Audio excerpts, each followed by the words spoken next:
नमस्ते दोस्तों, myself doctor Kalpita, bachelors in Ayurvedic medicine and surgery, practising as an Ayurveda consultant. दोस्तों, आजकल लोगों में एक अलग सा बदलाव आ गया है, परिवर्तन आ गया है, जिस कारण लोग अपने स्वास्थ्य को लेके बहुत ज्यादा जागरूक और सतर्क हो रहे हैं। और जब बात आती है स्वास्थ्य की, तब सबसे पहला कदम उठता है डाइट की तरफ। डाइट मॉडिफिकेशन में सबसे पहला सवाल यही आता है कि हमें तेल कौन सा इस्तेमाल करना है। जी हाँ, आज हम इसी विषय पर बात करेंगे। पर इससे पहले अगर आपने हमारा इम्यूनिटी स्ट्रेंथनिंग वीडियो नहीं देखा होगा तो उसकी लिंक मैंने डिस्क्रिप्शन बॉक्स में दी हुई है, कृपया जाके उसे भी देख लीजिए। तो आइए बात करते हैं कि हमें किन सब चीजों के बारे में सोचना है हमारा तेल चुनते वक्त। तो दोस्तों, हमें कौन सा कुकिंग ऑयल यूज करना है, इस सवाल का मैं कोई भी डायरेक्ट आंसर आपको नहीं दे पाऊंगी, क्योंकि ये आंसर वेरी होगा पर्सन टू पर्सन।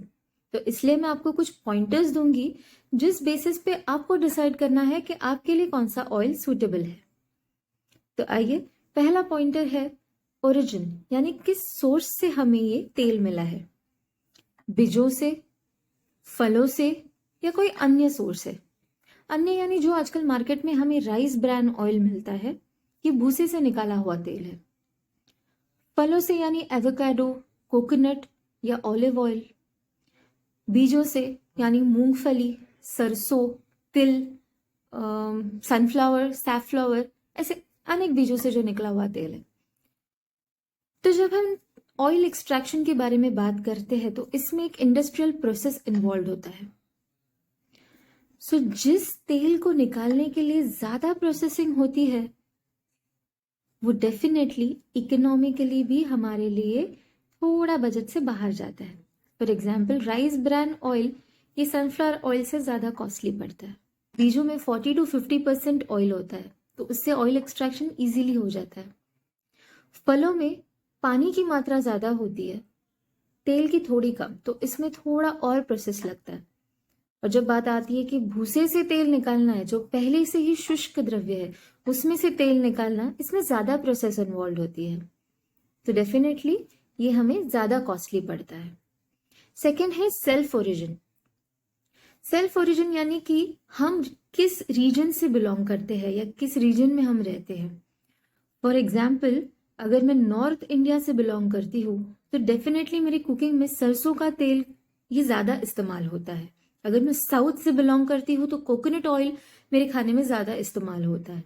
तो जो ये ट्रेडिशनल वे ऑफ कुकिंग है, इस पे भी ये ऑयल सिलेक्शन डिपेंड करता है। थर्ड पॉइंट है एरोमा या टेस्ट।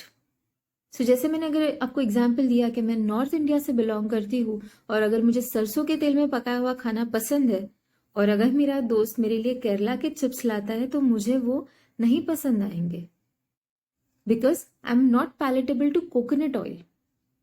इस चीज का भी ध्यान रखना है कि जब भी हम अपना अन्न सेवन करते हैं कि इसकी घृणा ना हो हमें। फिर पॉइंट आता है कि हमें किस चीज के लिए उस तेल का इस्तेमाल करना है। ड्रेसिंग के लिए है या कुछ डीप फ्राई करने वाले हैं या नॉर्मल सब्जी उसमें पकाने वाले हैं, क्योंकि हर तेल का स्मोक पॉइंट ये अलग है।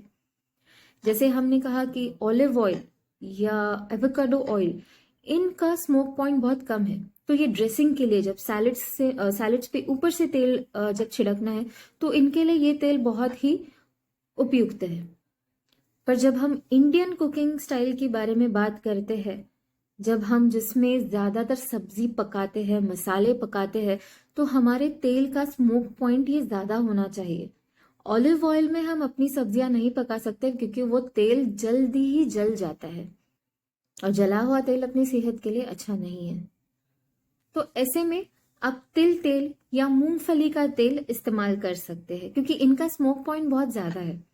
तो इसमें इंडियन कुकिंग स्टाइल के लिए तिल तेल या फिर मूंगफली का तेल ये सर्वश्रेष्ठ है। सनफ्लावर ऑयल क्यों नहीं?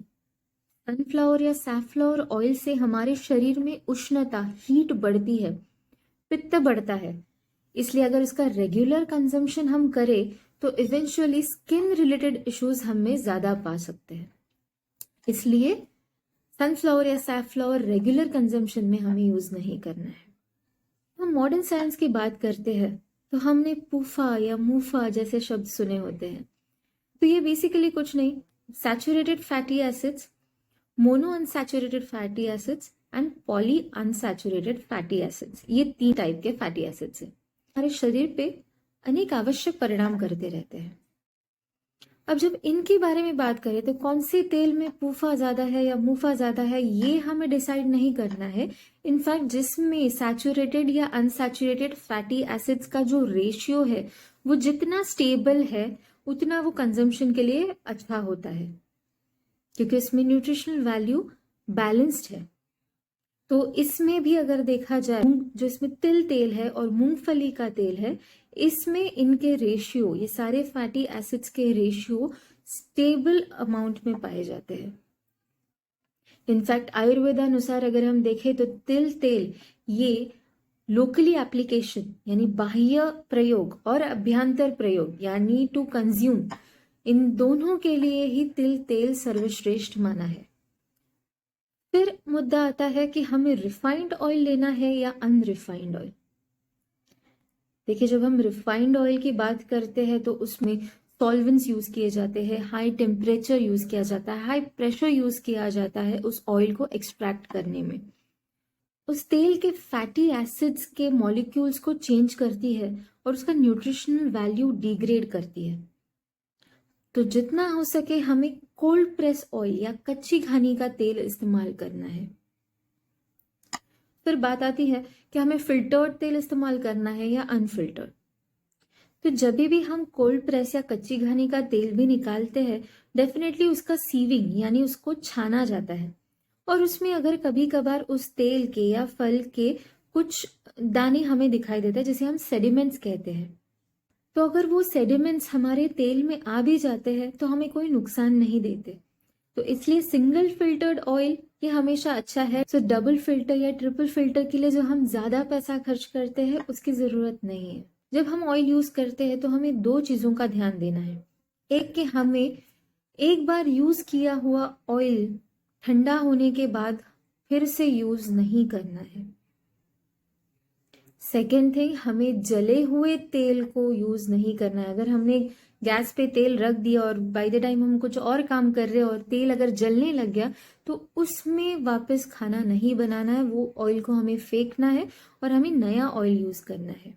क्योंकि जैसे मैंने कहा, जब वो तेल जल जाता है वो ऑक्सीडाइज होता है, उसका मॉलिक्यूल स्ट्रक्चर चेंज हो जाता है और हम उस तेल में से सारे न्यूट्रिशनल वैल्यू को खो देते हैं। जो बदले में हम कंज्यूम करते हैं उससे डेफिनेटली हमारा एलडीएल यानी कि बैड कोलेस्ट्रॉल बढ़ता है। तो हमें ये चीज भी ध्यान में रखनी चाहिए।